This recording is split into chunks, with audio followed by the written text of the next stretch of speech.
Assalamualaikum warahmatullahi wabarakatuh. Kami dari kelompok 5, saya Virus Fatin Salsabila dengan NIM 0603521022. Saya Fadlur Rahman Syarif Putra dengan nomor NIM 0603521021. Saya Farfadila Utami dengan NIM 0603521023. Saya Hadifa Syakira dengan nomor NIM 0603521025. Kami akan mempresentasikan psikologi Gestalt beserta tokoh-tokohnya. Selamat menyaksikan. Saya Farfadila Utami dengan NIM 0603521023. Kali ini saya ingin menjelaskan tentang psikologi Gestalt.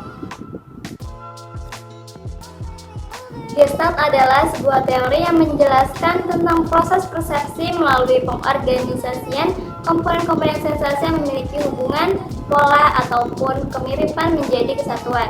Teori Gestalt ini beroposisi terhadap teori strukturalisme. Teori Gestalt cenderung berupaya mengurangi pembagian sensasi menjadi bagian-bagian kecil. Teori ini dibangun oleh 3 orang, yaitu ada Kurt Kafka, Max Wertheimer, dan juga Wolfgang Kahler. Mereka menyimpulkan bahwa seseorang cenderung mempersepsikan apa yang terlihat dari lingkungannya sebagai kesatuan yang utuh. Sedangkan psikologi Gestalt merupakan salah satu aliran psikologi yang mempelajari suatu gejala sebagai suatu keseluruhan atau totalitas. Data-data dalam psikologi Gestalt itu disebut fenomena atau gejala. Sedangkan fenomena adalah data yang paling dasar dalam psikologi Gestalt. Dalam hal ini, psikologi Gestalt sependapat dengan filsafat fenomenologi yang mengatakan bahwa suatu pengalaman harus dilihat secara netral. Assalamualaikum warahmatullahi wabarakatuh. Saya Fadlur Rahman Syarif Putra dengan nomor NIM 0603521021. Pada saat ini saya akan menjelaskan tentang tokoh psikologi Gestalt, yaitu David Hartley. Biografi David Hartley. David Hartley lahir pada tanggal 30 Agustus 1705 di Halifax, Britania Raya, dan meninggal pada tanggal 28 Agustus 1757 di Bath, Britania Raya. Pendidikan David Hartley adalah ia seorang Jesus College, University of Cambridge, Bradford Grammar School. David Hartley menulis Observation Expectation pada tahun 1749, sebuah sintesis luas dari neurologi, psikologi moral, dan spiritualitas, yaitu bingkai kita, kewajiban, dan harapan. Teori Hartley. Garis besar teori Hartley adalah seperti John Locke.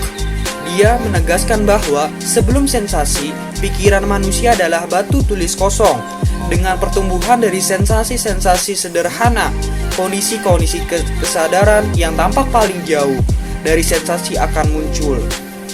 Dan satu hukum pertumbuhan yang diperhitungkan Hartley adalah hukum kedekatan sinkron dan berurutan. Pemikiran Hartley. Hartley mencoba menunjukkan bagaimana dengan hukum di atas, semua emosi yang dianalisis dengan keterampilan yang cukup dapat dijelaskan asosiasi ide, digunakan seluruh bagian. Ide dianggap termasuk setiap kondisi mental kecuali sensasi. Dia dengan tegas menegaskan keberadaan sentimen murni yang tidak tertarik, sambil menyatakannya sebagai pertumbuhan dari perasaan tentang diri sendiri. Tindakan sukarela dijelaskan sebagai hasil dari hubungan yang kuat antara gerakan dan sensasi atau ide, dan di sisi fisik antara ideal dan getaran gerak.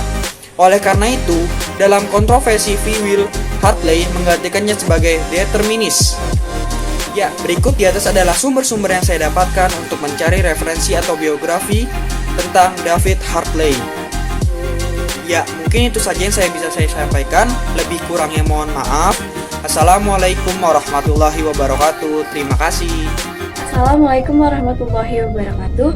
Saya Hadifa Syakira dengan nomor NIM 0603521025. Pada kesempatan kali ini, saya akan membahas tentang salah satu tokoh psikologi Gestalt, yaitu Ernest Mach.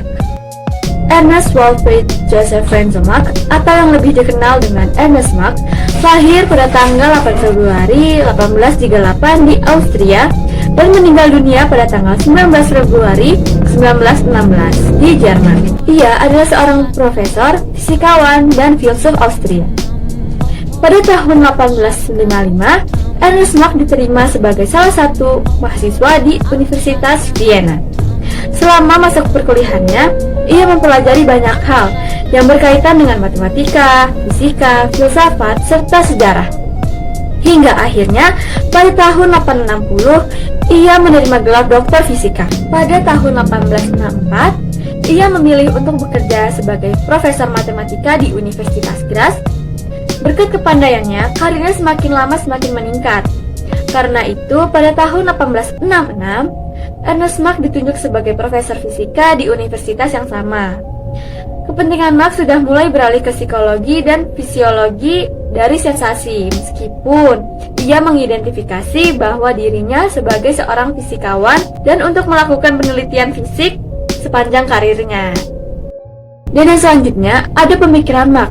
Dan di sini saya akan menjelaskan dua pemikiran Mach, yaitu yang pertama ada Mach mengusulkan prinsip fisik yang dikenal sebagai prinsip Mach, yang menjelaskan bahwa kelambanan adalah kecenderungan benda diam untuk tetap diam dan benda bergerak untuk terus bergerak ke arah yang sama, dan dihasilkan dari hubungan benda itu dengan semua materi lainnya di alam semesta. Kelambanan sendiri menurut Mach hanyalah sebagai fungsi interaksi antara satu benda dan benda lain di alam semesta, bahkan pada jarak yang sangat amat jauh. Teori kelambanan Mach juga dikutip oleh Einstein sebagai inspirasi untuk teori relativitasnya. Dan pemikiran Mach yang kedua ada kajian tentang pola spesial dan temporal pada sensasi. Persepsi penglihatan atau pendengaran kita terhadap sebuah objek tidak berubah, sekalipun kita merubah orientasi spesial dalam memperhatikan objek tersebut. Mach berpendapat bahwa persepsi kita terhadap sebuah objek tidak berubah, meskipun bila kita mengubah orientasi terhadapnya. Misalnya, sebuah meja tetaplah sebuah meja bagi kita, apakah kita melihat dari samping, atas, atau dari sebuah sudut. Demikian juga dengan sebuah nada. Sekian yang bisa saya sampaikan, dan berikut ada beberapa sumber yang saya dapatkan untuk materi kali ini, yaitu salah satu tokoh psikologi Gestalt, Ernest Mach. Saya akan menjelaskan salah satu tokoh psikologi Gestalt, yaitu Max Wertheimer. Ia adalah seorang psikolog yang lahir di Praha pada tanggal 15 April tahun 1880 dan ia meninggal pada tanggal 12 Oktober tahun 1943 di New Rochelle, New York, Amerika Serikat. Pada tahun 1900, Max mulai belajar hukum di Charles University. Kemudian pada tahun berikutnya, Max meninggalkan Praha untuk belajar psikologi di Friedrich Wilhelm University Berlin, Jerman di bawah bimbingan Carl Stamm. Kemudian pada tahun 1904 ia menerima gelar PhD-nya dari University of Würzburg, yang mana sebagian dari disertasinya tersebut membahas tentang pengembangan alat mendeteksi kebohongan. Ia kemudian melakukan penelitian ke berbagai daerah di Praha, Berlin, dan juga Wina. Tepat pada tahun 1912, artikel Max Wertheimer tentang konsep gerakan ilusi muncul di Jerman yang sekaligus pula menandai awal dimulainya sebuah gerakan psikologi yang disebut dengan psikologi Gestalt. Konsep penting teori psikologi Gestalt yaitu P-phenomenon. Awalnya ketika Max melakukan sebuah perjalanan dengan sebuah kereta api menuju kota Rhineland, ia melihat lampu kereta api yang berkedap-kedip. Dalam perjalanan tersebut timbullah gagasan Wertheimer bahwa jika dua cahaya berkedip-kedip pada tingkat tertentu, maka cahaya tersebut akan memberikan kesan bagi pengamatnya bahwa satu cahaya bergerak maju dan satu cahaya lagi bergerak mundur. P-phenomenon adalah bergeraknya objek statis menjadi rangkaian gerakan yang dinamis setelah dimunculkan dalam waktu singkat, dan dengan demikian memungkinkan manusia melakukan interpretasi. Wertheimer dianggap sebagai pendiri teori Gestalt setelah ia melakukan eksperimen dengan menggunakan alat yang bernama stroboskop, yaitu alat yang berbentuk kotak dan terdapat bagian untuk dapat melihat ke dalam kotak itu guna menyajikan stimuli visual pada tingkat tertentu. Nah, di dalam kotak tersebut terdapat dua buah garis, yang satu berbentuk melintang dan yang satu itu tegak. Kedua gambar tersebut diperlihatkan secara bergantian, dimulai dari garis yang melintang, kemudian garis yang tegak, dan diperlihatkan secara terus-menerus. Kesan yang munculnya adalah garis tersebut bergerak dari tegak ke melintang. Gerakan ini merupakan gerakan yang semu karena sesungguhnya garis tersebut tidak bergerak, melainkan dimunculkan secara bergantian. Dan pada tahun 1923, Wertheimer mengemukakan hukum-hukum Gestalt dalam bukunya yang berjudul Investigation of Gestalt Theory. Hukum-hukum itu ada 3. Yang pertama ada hukum kedekatan, ada hukum ketertutupan, dan juga ada hukum kesamaan. Psikologi Gestalt menurut Kurt Koffka. Kurt Koffka yang lahir di Berlin pada 18 Maret 1886 dan wafatnya pada 22 November 1941, beliau adalah seorang psikolog Jerman dan berkuliah di Berlin.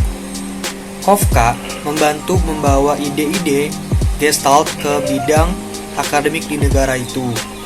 Saat ini, berkat perkembangan studinya, teori Gestalt masih digunakan dalam penelitian maupun dalam terapi psikologis.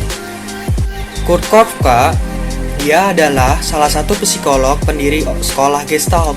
Sekolah ini adalah salah satu antesiden pertama psikologi kognitif seperti yang kita kenal sekarang.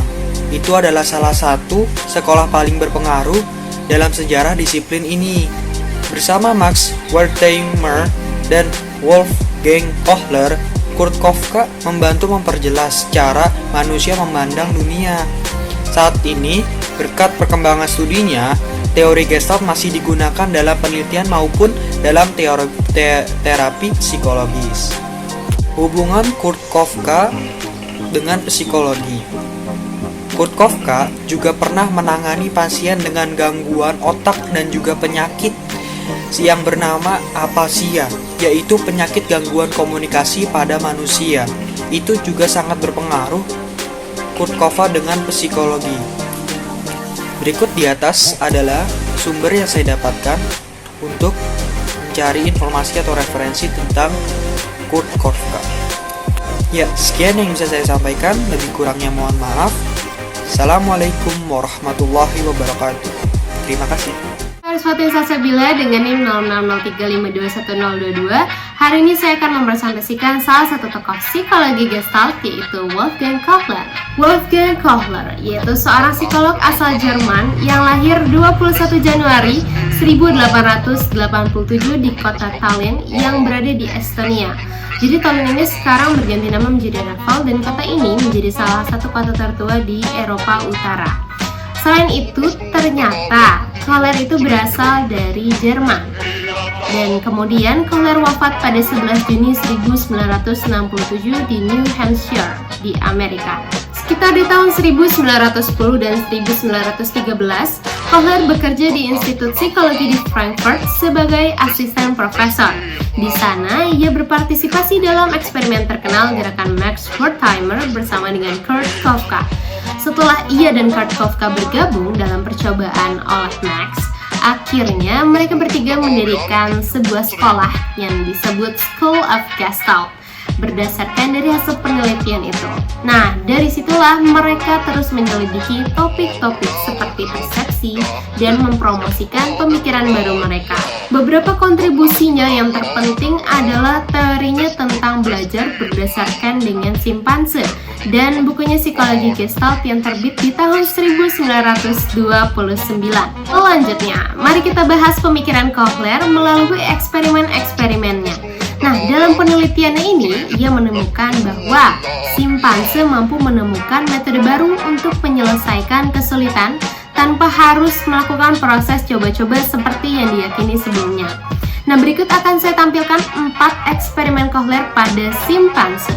Jadi, di eksperimen yang pertama, Kohler telah menyiapkan sebuah sangkar yang di dalamnya sudah disediakan sebuah tongkat dan pisang yang ditaruh di atas sangkar. Nah, kemudian simpanse tersebut dimasukkan ke dalam sangkar tersebut. Tentunya ketika simpanse melihat buah pisang berkelantungan, ia pasti berusaha dong untuk mengambilnya. Nah, tapi selalu gagal. Nah, berarti problem dari simpanse tersebut adalah gimana caranya agar dia bisa dapetin buah pisang itu dan bisa dia makan.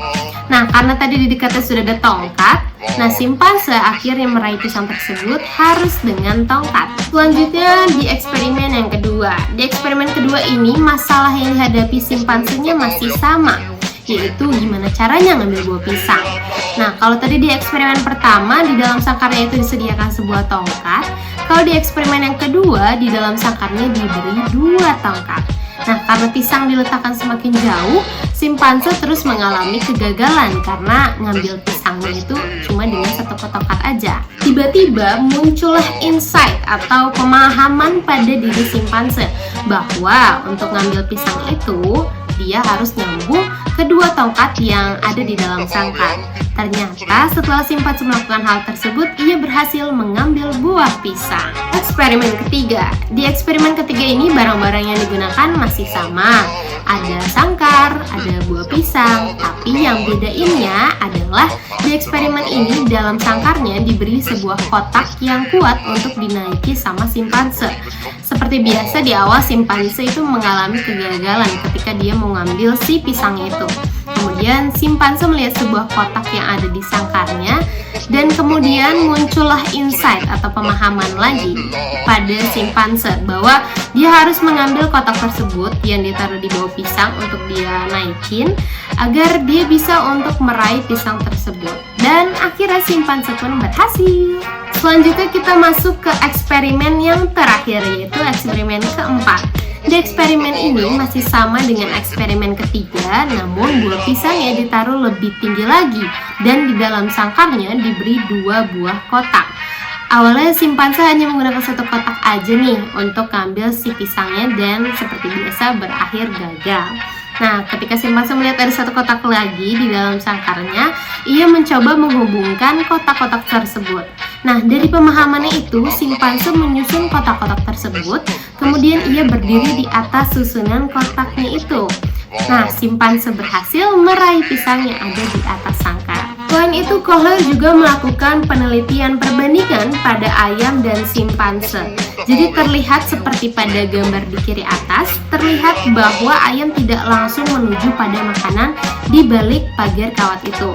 Setelah ayam mencoba untuk mencapai makanan melalui pagar, ia bergerak ke sana kemari dan mungkin secara tidak sengaja menemukan makanannya. Berbeda dengan simpanse dalam situasi yang sama, ia langsung pergi menuju ke tempat makanannya untuk mengambil makanan. Dari hasil-hasil investigasinya terbitlah sebuah buku yang berjudul The Mentality of Apes yang terbit di tahun 1924. Nah, buku ini berisi tentang eksperimentasinya mengenai simpanse dan ayam untuk mengetes berbagai masalah yang berkaitan dengan belajar.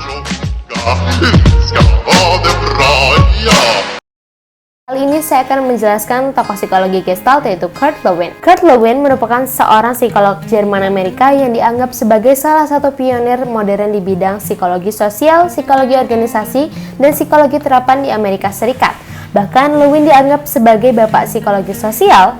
Ia lahir di Mogelno, Polandia 9 September 1890, lalu kemudian wafat di Newtonville, Massachusetts, Amerika 12 Februari 1947 karena serangan jantung. Di tahun 1914, Lewin mendapatkan gelar PhD dari University of Berlin dalam bidang psikologi. Awalnya, penelitian Lewin berada di ranah behaviorisme, kemudian berubah haluan ke psikologi Gestalt. Kenapa Lewin bisa berpindah haluan? Karena ia menjalin komunikasi dengan Max Wertheimer dan Wolfgang Kohler. Lewin juga mengajar di Institut Psikologi Universitas Berlin. Di tempat itu, ia juga mengisi berbagai seminar bertema filsafat dan psikologi. Ketika Hitler berkuasa, Lewin meninggalkan Jerman dan melanjutkan karirnya di Amerika Serikat. Ia menjadi profesor di Cornell University dan menjadi Director of the Research Center for Group Dynamics di Massachusetts Institute of Technology atau MIT hingga akhir hayatnya di usia 56 tahun. Kurt Lewin mengaplikasikan pandangan Gestalt ke dalam field psychology atau teori medan. Teori medan Kurt Lewin mempelajari interaksi antara satu individu dengan medan secara keseluruhan.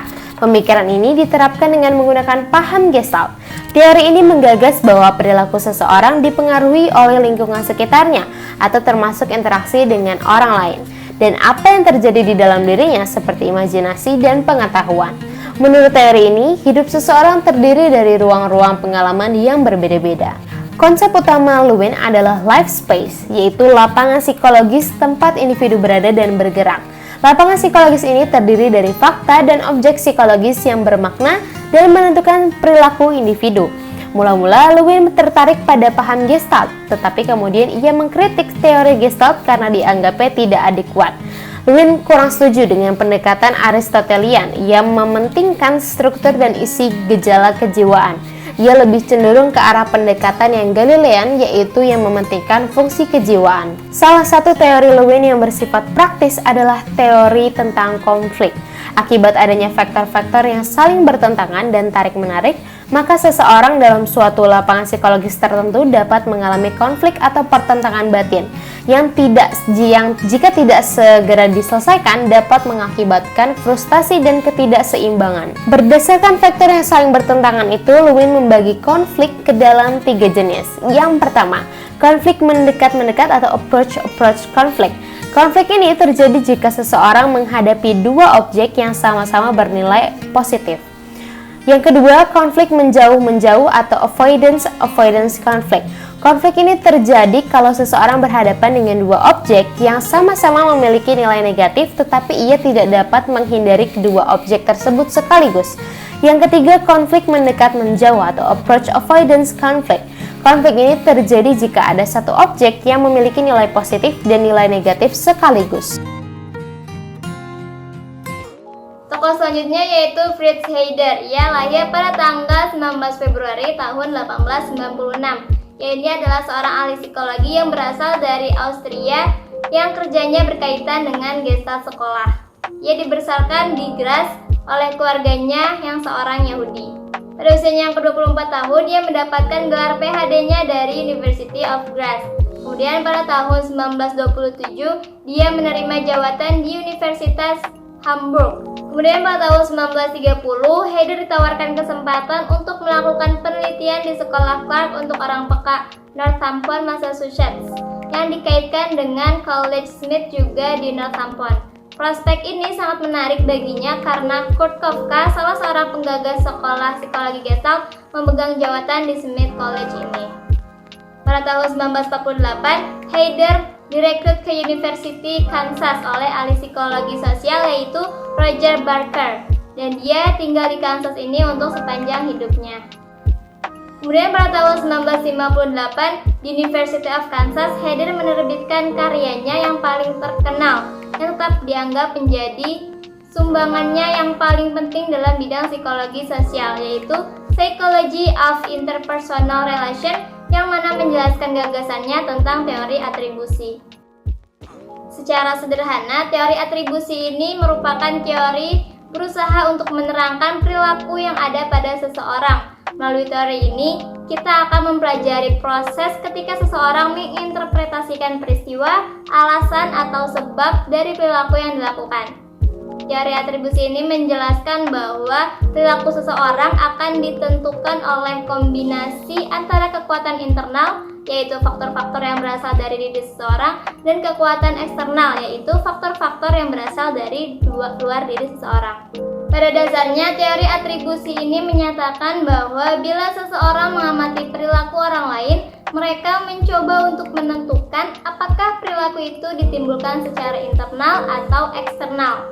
Perilaku yang disebabkan secara internal adalah perilaku yang diyakini berada di bawah kendali individu itu sendiri. Sedangkan perilaku yang disebabkan secara eksternal adalah perilaku yang dipengaruhi dari luar, artinya individu akan terpaksa berperilaku karena situasi atau lingkungan.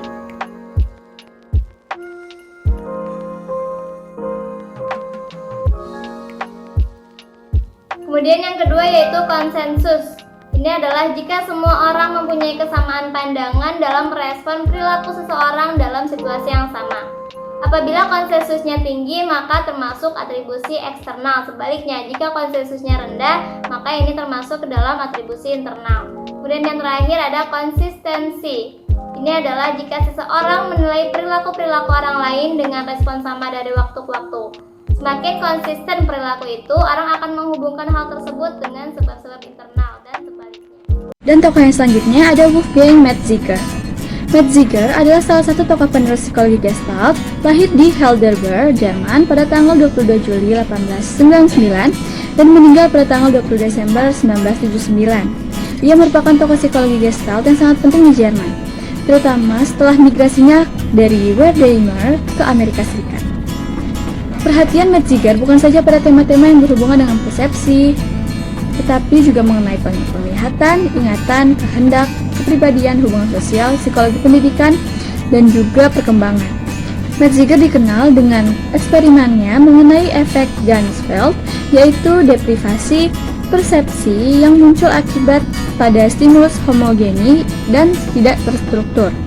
Metziger adalah pelajar dan rekan penggagas teori Gestalt Sekolah Berlin, Max Weidheimer, Wolfgang Köhler, dan Kurt Kafka. Metziger menjadi pembantu Max Weidheimer di Frankfurt atau utama pada tahun 1930-an dan penggantinya ketika Nazi memaksa Weidheimer keluar. Pada awal tahun 1940-an, Metziger menjadi ketua di Münster, jabatan yang dipegangnya sehingga bersyarat.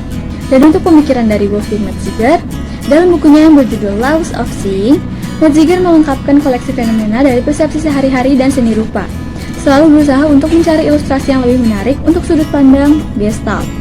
Argumen utama Wolfgang Metziger yang diambil dari teori Gestalt adalah bahwa objek yang kita rasakan dalam pengalaman visual bukanlah objek itu sendiri, tetapi gambaran persepsi dari objek yang dibangun oleh otak kita menurut aturan alam. Konsep Gestalt saat ini semakin terintegrasi ke dalam ilmu saraf, arus utama oleh para peneliti yang mengusulkan pemrosesan jaringan di luar bidang reseptif klasik. Diskusi Metziger dalam topik-topik seperti sosok ambigu, bentuk tersembunyi, kamuflase, bayangan dan kedalaman, dan representasi tiga dimensi dalam lukisan akan menarik minat siapapun yang bekerja di bidang penglihatan dan persepsi, termasuk psikologi, ahli biologi, ahli saraf, dan peneliti dalam fisik komputasi, dan seniman desainer.